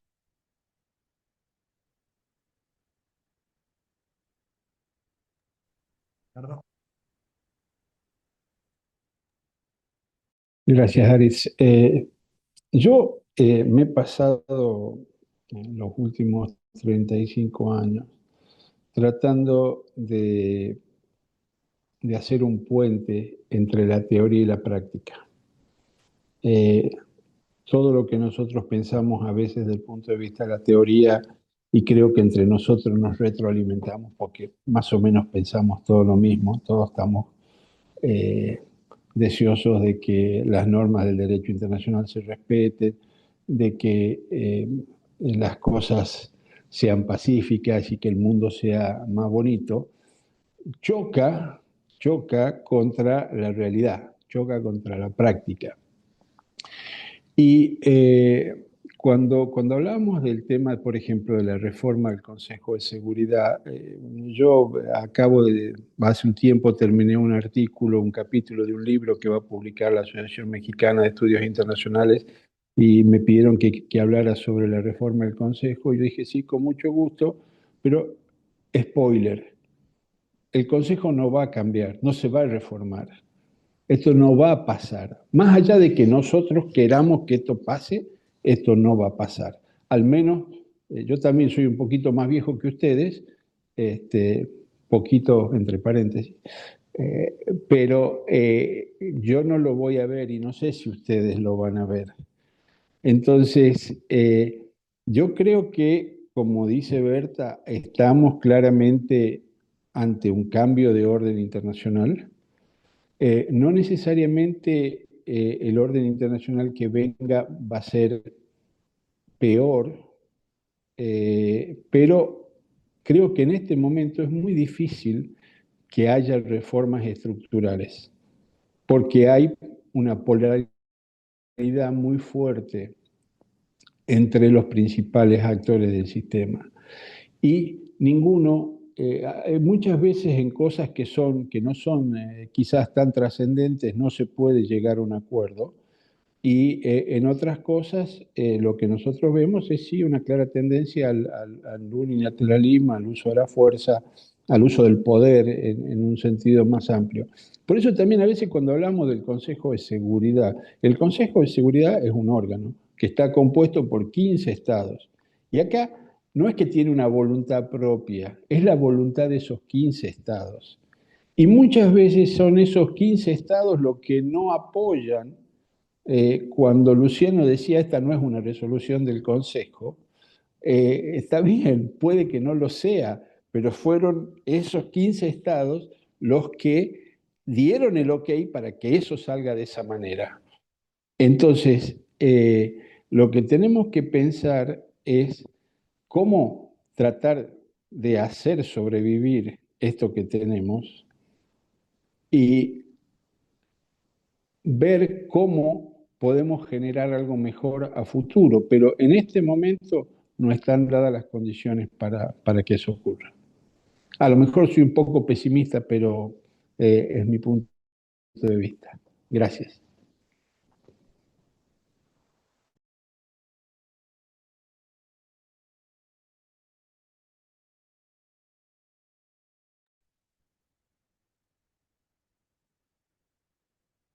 Sí, ¿alguien más quiere intervenir?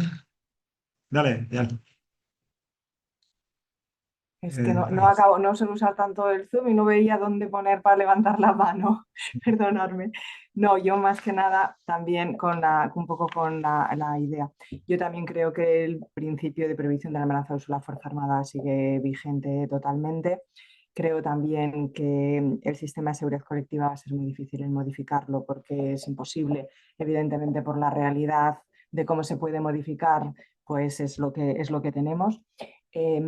Tampoco tengo muy claro que la resolución Unión Pro Paz sea la solución, porque viene teniendo muchísimos problemas desde el principio, ya no solamente problemas jurídicos de constitucionalidad conforme a la arquitectura de la Carta, sino también de apoyos, ¿no? Lo estamos viendo que no tiene recorrido. Lo cierto es que el sistema de seguridad colectiva se basa en el consenso de los estados. Y este es el consenso que, como otros que me han precedido, ¿verdad? Que es eso lo que nos está faltando en la actualidad. Ese consenso por parte de los estados para realmente aplicar en toda su extensión el derecho internacional. En cuanto al cambio de orden mundial, yo que también empiezo a tener una edad, ya también, ¿verdad? Pues yo esto ya lo oí en su momento, me emocionó mucho porque aquella además era muy joven, de cuando cayó el muro de Berlín, ¿no? Estábamos ya también en un cambio, el Bush padre también dijo que estábamos en un orden mundial. Y yo a mí lo que me parece es que yo también me lo creí, pues estaba emocionada de que sobre todo en ese momento de euforia maravillosa de caída del muro de Berlín y todo lo que significaba, pero en realidad, si ahora me pongo otra vez a mirar un poquito todo con esto de la polarización y tal, igual tampoco cambió tanto en aquel momento todo lo que nosotros pensábamos. Igual no ha cambiado tanto. Igual pensando que sí que había cambiado, no hemos resuelto los problemas que traíamos desde entonces y no sé si es esto lo que tenemos ahora. Yo desde luego estoy también con vosotros, creo que parte de este conversatorio viene de ahí, que como parte de los profesores de Derecho Internacional Público tenemos que seguir ahí en la brecha, poniendo encima de la mesa todas estas violaciones que se están realizando, sobre todo, para mí ya no solamente es el uso de la fuerza, sino sobre todo de violaciones gravísimas de los derechos humanos y del derecho internacional humanitario. Yo en ese punto soy un poco más, desde el punto de vista jurídico, a mí me parecen muy interesantes las dos demandas que se han planteado por genocidio ante el Tribunal Internacional de Justicia. Yo ahí quiero poner que eso creo que es un avance en la legalidad internacional muy pequeñito, pero yo creo que un avance. A mí me hubiera gustado que cuando el Tribunal Internacional de Justicia, que está haciendo una labor increíble, que cuando el Tribunal Internacional de Justicia, ¿verdad?, aceptó, por ejemplo, la demanda de Gambia contra Myanmar, hubiera ido un poquito más y hubiera dicho que no solamente estaba legitimado por ser parte en un tratado y por tanto que defendía obligaciones erga omnes partes, sino que hubiera dicho que defendía obligaciones erga omnes, ¿no? Eso me hubiera, o sea, normas de ius cogens propiamente dichas, ¿no? Y por tanto, eso. Y eso sí que me hubiera gustado mucho. En cuanto a las resoluciones que habéis, bueno, es que la resolución 2803 es para enmarcarla, la verdad. Porque desde luego no es que no siga, me ha encantado lo de Luciano, es que no sigue las tradiciones, es que no sigue nada, esto es maravillosa. Bueno, es que a mí hay dos cosas que me han llamado mucho la atención de estas resoluciones. En el párrafo 2 habla de reurbanización de Gaza, que es el objetivo principal, ¿vale? Eso de reurbanización me parece, bueno, increíble.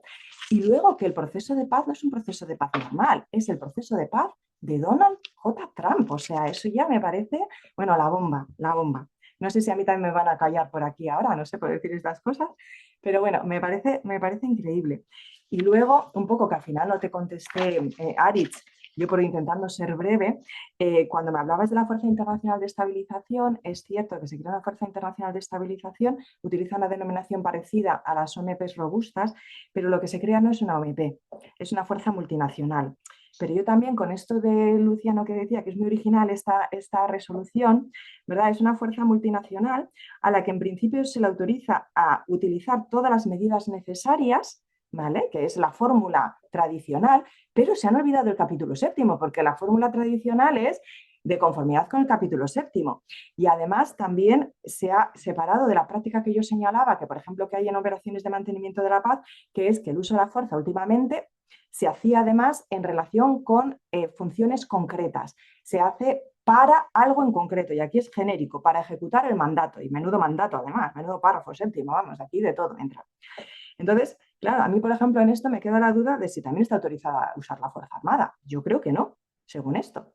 Pero ya veremos a ver, porque claro, la fórmula no la utiliza, la que es habitual, ¿no?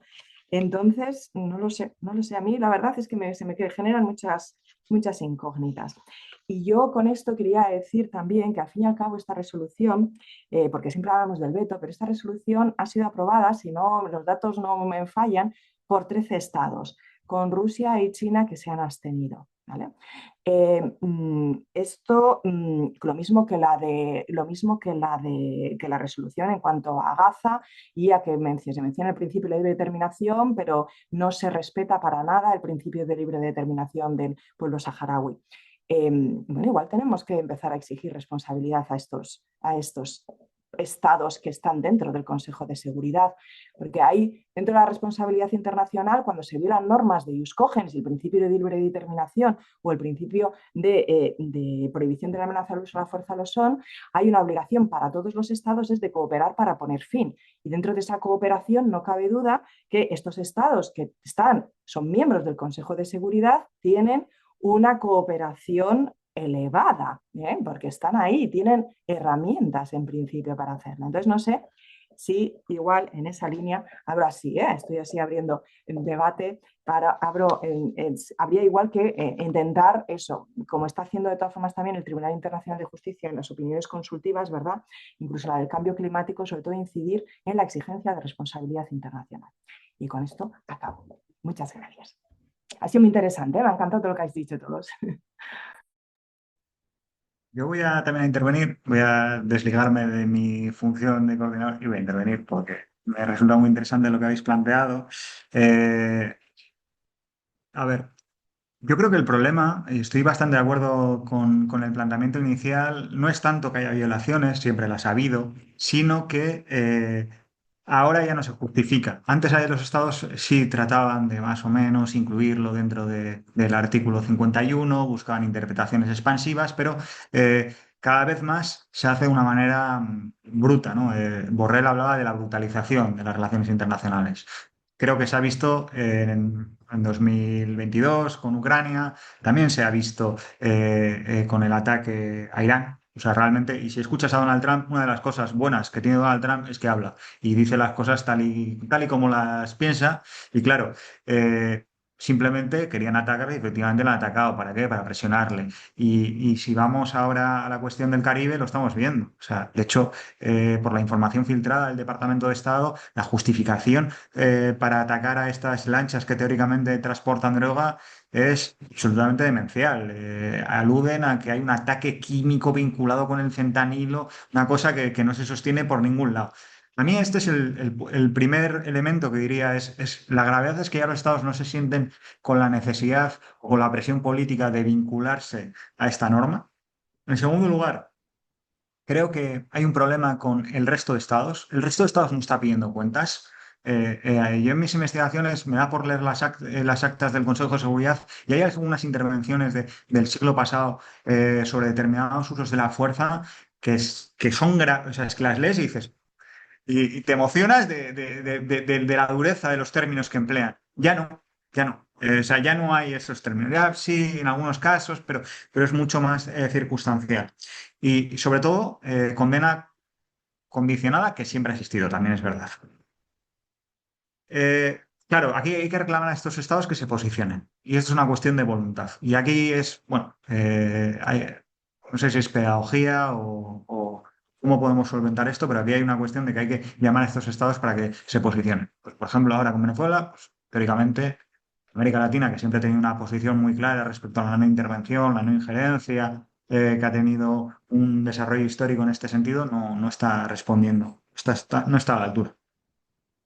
Con esto, creo que una alternativa interesante podría ser las declaraciones en positivo, es decir, las posiciones comunes, ya sea a nivel regional o de grupos de estados interesados de afirmación del derecho internacional vigente. Estoy pensando no tiene que ver, pero sí tiene que ver. Estoy pensando en la posición común de la Unión Africana respecto a la aplicación del derecho internacional en el ciberespacio, que, bueno, en lo que refiere al uso de la fuerza, tiene un par de anécdotas, bueno, un par de coletillas muy interesantes, y es que reafirma, por ejemplo, que no es aplicable contra actores no estatales. Creo que aquí hay una vía posible de reafirmar el principio. Pues ya no, bueno, si los estados quieren contener, estoy pensando sobre todo en Estados Unidos, pero bueno, no quieren meterse en problemas, vamos a intentar trabajar por declaraciones en positivo. Y ya por último, la cuestión de la Corte Internacional de Justicia. Se está haciendo un uso intensivo de la Corte Internacional de Justicia. Se ha planteado la cuestión de los casos sobre genocidio, también las opiniones consultivas. Se está haciendo un uso también muy interesante de las opiniones consultivas. ¿Por qué no plantearnos la posibilidad de una opinión consultiva sobre algún elemento que jurídicamente esté bastante claro? con visos a reafirmar el derecho en este sentido. Estoy pensando, por ejemplo, en la doctrina William Able, ¿no? que había planteado Berta. Es una cuestión que jurídicamente, en el momento que la estudias, no tiene media vuelta. O sea, jurídicamente es muy difícil de sostener. ¿Por qué no plantear que la Corte Internacional de Justicia se pronuncie sobre eso? Igual no es tan interesante otros elementos, ¿no? O sea, pienso en la legítima defensa contra actores no estatales, que esto sí es diferente a esta doctrina porque ha habido bastantes más estados que sí se han sumado a esa tesis. Pero bueno, también por ¿no? la necesidad que tengo de proponer algo y no, no sé, sumirme la tristeza de que el Consejo de Seguridad no va a ser reformado como habéis planteado, que estoy de acuerdo y por eso creo que igual hay que pensar en cómo empoderamos a la Asamblea General. Estoy de acuerdo en que la resolución Unión Pro Paz a mí nunca me ha convencido porque creo que es el Consejo de Seguridad quien tiene que tomar esta decisión, pero la Asamblea General también puede tomar otras muchas decisiones. Estoy pensando después de la aprobación de la opinión consultiva, la de 2024 sobre Palestina, cómo la Asamblea General aprueba una resolución reafirmando lo que dice la Corte y habla incluso de sanciones. De nuevo, recojo lo de Luciano, no se ha concretado, luego los estados no están por la labor de llevar a la práctica estas cosas, pero igual, no sé, ¿no? En un contexto en el cual se están utilizando las sanciones internacionales, eh, ¿por qué no la Asamblea General puede recomendar las contramedidas de carácter colectivo? Igual es una manera de salir del Consejo de Seguridad, no estamos metiéndonos en usos de la fuerza, que yo, en mi opinión, tiene que corresponder al Consejo de Seguridad, porque hay una cuestión también de realidad de poder y una cuestión de capacidad de imponer la fuerza. No todos los estados la tienen y muy pocos estados tienen esa capacidad. Incluso Estados Unidos, cuando se ha metido en algún fregado de estos, no ha sido capaz. Pues bueno, planteo estas ideas que he ido trabajando, a ver qué os sugieren o si tenéis algún comentario más que hacer y si no, pues pasamos a las preguntas.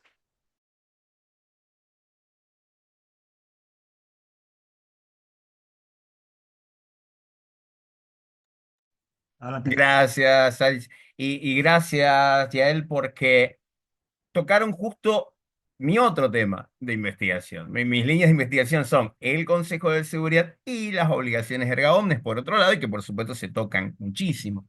Y yo creo que esa es también una gran vía. El recurso de la Corte Internacional de Justicia, que lo estamos viendo por obligaciones erga omnes, no solamente en los dos casos por genocidio, también tenemos el caso por tortura de Canadá y los Países Bajos contra Siria, y también tenemos, bueno, esa demanda tan curiosa de Nicaragua contra Alemania, que realmente no prosperó mucho, pero que es también interesante por cómo está planteado, y también está esta posibilidad de que se vaya contra Afganistán por violación a la CEDAW, por este nuevo concepto de la parte de género. Pero yo eso lo veo, me genera una ambivalencia de, por un lado, estamos viendo estados de todas las regiones. Eso también es interesantísimo, porque no, acá no estamos viendo esto es una construcción occidental. No, no, no, no. De hecho, estamos viendo estados de todas las regiones recurriendo al órgano judicial principal de las Naciones Unidas para hacer valer valores comunes de la comunidad internacional que se expresan en obligaciones erga omnes y erga omnes partes. Eso es realmente un rasgo muy positivo. Y al mismo tiempo me genera la otra inquietud de, son situaciones en las que el que tendría que haber actuado es el Consejo de Seguridad. Y el Consejo de Seguridad no actúa, ya sea por el veto o el caso de Myanmar, que me parece que es uno de los más terribles en este contexto de la inacción del Consejo de Seguridad por la indiferencia absoluta. Entonces me genera esa pequeña ambivalencia de decir, bueno, es al mismo tiempo un síntoma del problema, pero puede ser también considerado un remedio. Y también me resulta muy interesante esto que planteaba Harris de las contramedidas colectivas, porque se relaciona con esto, con el hecho de estamos frente a violaciones de obligaciones emanadas de normas imperativas, sobre las cuales está el deber de cooperación que también mencionaba yo. Y los estados tienen obligaciones en virtud del derecho internacional. Los estados están obligados a cooperar para poner fin por medios lícitos. Y la idea de las contramedidas colectivas o las medidas lícitas que habla el artículo 54 del proyecto de 2001 pueden ser canalizadas muy bien a través de la Asamblea General.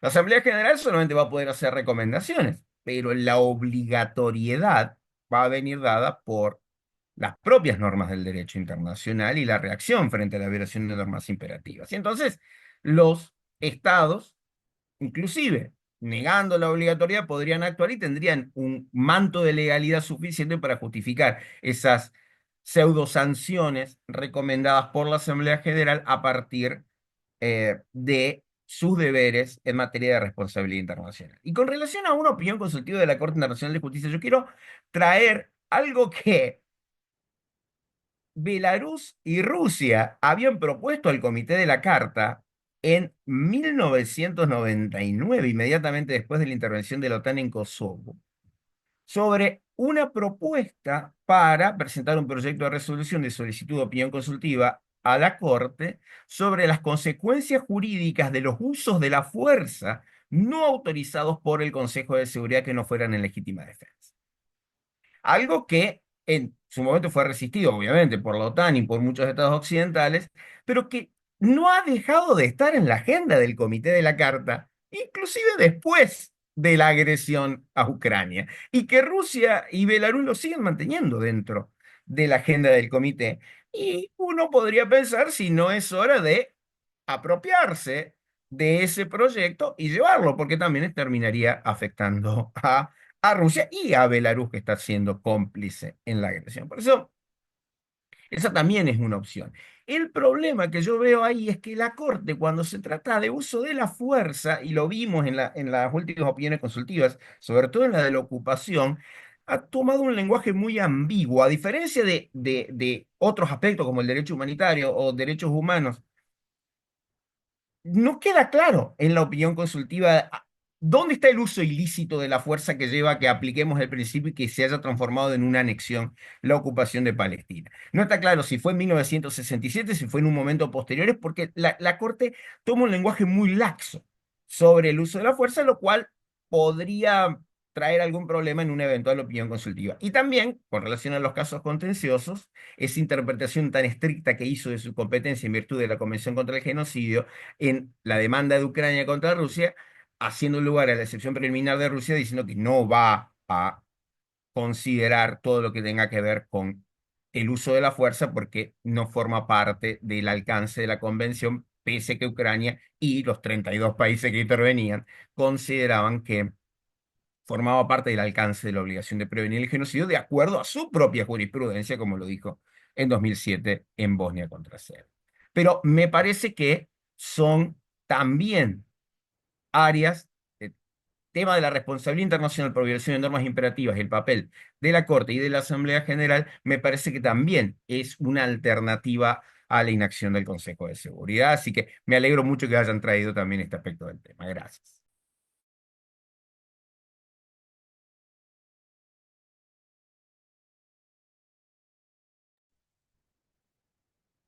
Muy bien. Si nadie más tiene algo que añadir, pasamos a las preguntas. A las participantes les agradezco sus intervenciones y al público, bueno, os animo a hacer preguntas. No sé si hay alguna, Julia. Sí. Hay una pregunta, sí que formuló Bernie, que todavía está presente, ya se tiene que retirar, sobre, a ver si entendí bien el planteo que nos hace el colega, sobre clarificar cuál es el ámbito material de la autodefensa y el marco legal internacional del uso de la fuerza. ¿Es eso lo necesario? Yo creo que esa es la pregunta, ¿verdad, Bernie? Ahí sí. ¿Me escuchan? Oh, sí, sí, gracias a los expositores. Fueron muy claros y el contenido de la exposición fue de primera clase. Sí, hago la pregunta porque, por ejemplo, el profesor Arredondo habló de que em, el uso, la provisión del uso de la fuerza es más que una guía. Esto me llamó la atención. Y también creo que fue la profesora Alan habló de que los estados deciden si quieren o no quieren, escuché decir esto, que si quieren responder o no a la prohibición del uso de la fuerza. Y veo que existe una correlación entre los argumentos. ¿Qué más se dijo? Y bueno, y también uno de los profesores dijo de que hay que llamar las cosas como son, genocidio, genocidio. Esto me llamó la interés porque veo que existe un paralelismo entre el contenido de estas ideas. Entonces esto me llama la atención si el comportamiento de los estados en el sistema internacional se debe a que existe un tipo de laxitud, un tipo ¿cómo se dice? Si las normas no están lo suficientemente claras y en consecuencia la pregunta es hasta qué punto, si no están muy claras, quiero saber su opinión, hay que clarificar el ámbito material de la autodefensa y el marco legal internacional del uso de la fuerza, especialmente ahora cuando en el sistema internacional tenemos una multitud de actores, guerra asimétrica que requieren, ¿sabe? Precisión, si se quiere, en la aplicación de estas normas. Entonces, esta es mi pregunta. Y gracias por el seminario, fue excelente. Muchas gracias. No sé si alguien quiere recoger la pregunta, si no la recojo yo. Sí.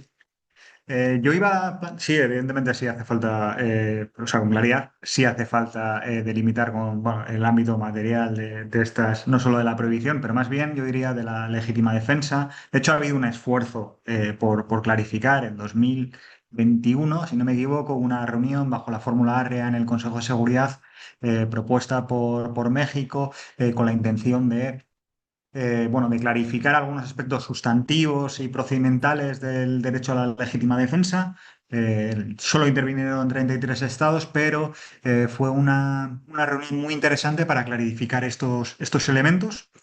Y en este sentido, México tiene una propuesta que no ha salido todavía, pero que sigue existiendo, para que el Comité Especial de la Carta de Naciones Unidas y de fortalecimiento del papel de la organización se ocupe, asuma ese papel del análisis de las comunicaciones que se envían al Consejo de Seguridad con el fin de delimitar lo que sería el derecho a la legítima defensa. No tanto hacer un análisis sobre la licitud o las medidas, sino clarificar estos elementos. No ha salido. De momento, de hecho, México hace unos meses envió una carta al Consejo de Seguridad quejándose de esto mismo, reafirmando su posición sobre la prohibición, el derecho a la legítima defensa y el papel del Consejo de Seguridad, y demandó que de alguna manera se desbloqueara este órgano. Yo creo que si, bueno, si en la Asamblea General no se está pudiendo, bueno, en este órgano se está pudiendo debatir esta cuestión, bueno, igual hay que buscar un foro alternativo y que los estados que tengan la voluntad comiencen a debatir estas cuestiones y ya cuando el resto quiera, pues que se integren en el sistema. Esta sería mi posición particular.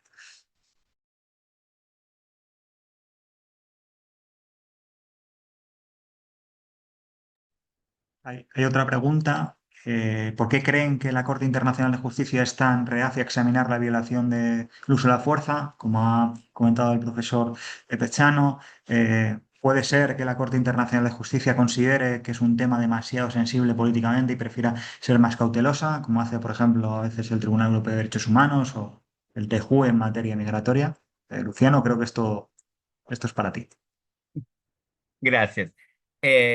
Gracias por la pregunta, Juan. Y sí, la respuesta más breve es sí, es sin duda un tema más sensible, si no el más sensible políticamente, y la Corte trata de mantener un equilibrio político sobre todo en sus opiniones consultivas, porque recordemos que la emisión de una opinión consultiva es facultativa por parte de la Corte. La Corte Internacional no se ha negado nunca a emitir una opinión consultiva, se ha declarado incompetente en una ocasión, pero nunca se ha negado pudiendo hacerlo. Entonces, en ejercicio de esa facultad discrecional, a veces sin negarse, reinterpreta las preguntas que se le hacen o toma lo estrictamente necesario para poder responder a la pregunta. Por ejemplo, a muchos nos dejó con un sinsabor la opinión consultiva sobre la independencia de Kosovo, por ejemplo.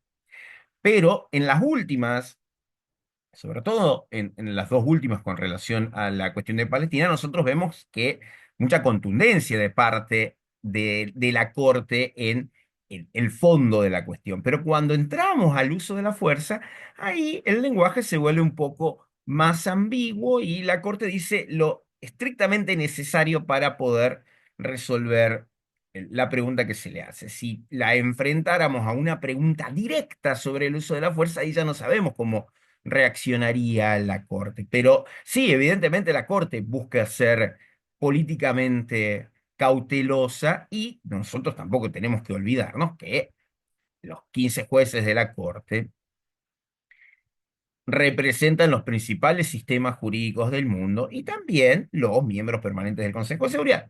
Bueno, en la actualidad no todos los miembros permanentes del Consejo de Seguridad, pero a veces es casi inevitable que los jueces sigan ciertos intereses del Estado de su nacionalidad, sobre todo cuando se trata de los miembros permanentes. Y ahí vemos también ese juego dentro de la Corte. El proceso de deliberación de la Corte, lo han dicho muchos jueces, es extremadamente complejo y el resultado, ser una sentencia, ser una opinión consultiva, a veces tiene que mostrar un delicado equilibrio entre todas las posiciones que se plantearon, que de hecho después lo vemos en las declaraciones, las opiniones separadas y las opiniones disidentes. Entonces sí, la respuesta es sí, hay una sensibilidad particular sobre estos temas que hace que la Corte se muestre más cautelosa que respecto de otras cuestiones.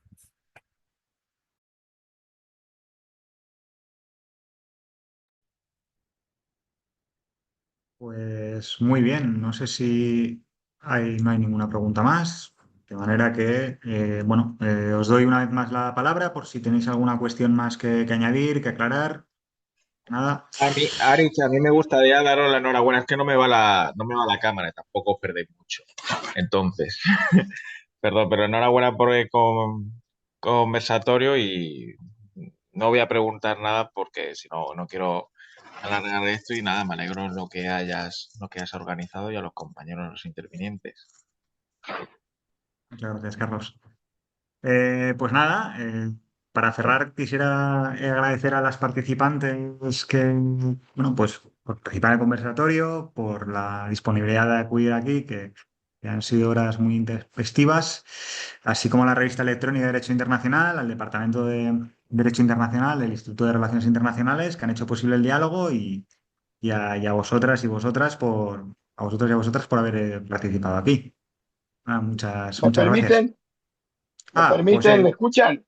¿Me Sí, escuchan? adelante. Roberto. Bueno, la verdad que una alegría, el gran trabajo de Julia, nunca mejor que hacer este conversatorio para el número de la revista, que lo viene haciendo a pulmón hace varios años, no solamente este. Ver amigos como Pesano, que siempre lo escucho cuando a veces lo escucho en algunos conversatorios muy buenos. Ya te aclaro, Luciano, que sos candidato el año que viene para una charla en el Liri, eso seguro. Está Carlos Gandía por ahí, no sé si estará o no estará en ese momento, pero Ricardo Arredondo, que es verdaderamente un diplomático de lujo que tiene en la Argentina, y bueno, y todo el grupo de ustedes, de la gente joven de España, que lo escucho hablar y a mí es como una música al oído. Cuando lo escucho hablar ustedes, nosotros hemos deformado el idioma, ustedes bueno, es el original suyo. Evidentemente la copia es muy mala, pero Colombia tiene mejor copia. Nosotros tenemos una copia horrible en español. Entonces cuando lo escucho, para mí se vuelve una alegría. Así que muy bueno, Julia, y bueno, será hasta la próxima.